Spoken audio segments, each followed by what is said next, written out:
নেইমারের ইনজুরি নিয়ে চলমান গুঞ্জন সত্যিতে রূপ নিল। আগামী ২২ সেপ্টেম্বর বাংলাদেশ সময় ভোর ৫টা ৩০ সাও পাওলোর বিপক্ষে ক্লাসিকো ম্যাচে মাঠে নামার কথা আছে সান্তোসের।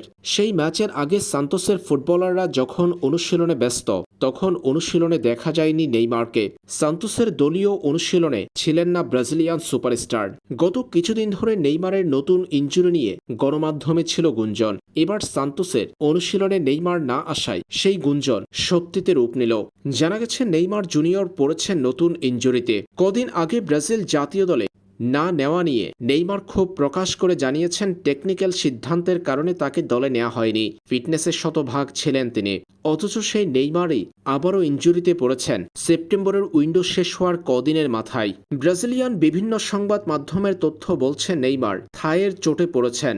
সবশেষ ম্যাচের পর থাইয়ে অস্বস্তি অনুভব করেছিলেন নেইমার। এরপর বিশ্রামে থাকা তারকা এই ব্রাজিলিয়ান ক্লাসিকো ম্যাচের আগে দলের অনুশীলনেই যোগ দিতে পারেননি। আর এরপরই ক্লাসিকোতে তার খেলা অনিশ্চিত হয়ে গেল। সামনে বিশ্বকাপ, শতভাগ ফিট হয়ে ব্রাজিল দলে ফিরতে হবে নেইমারের। এমন সময়ে নতুন যে কোনো চোট নেইমারের জন্য অস্বস্তির কারণ হবে, যেটা অস্বস্তির ব্রাজিলের জন্যেও।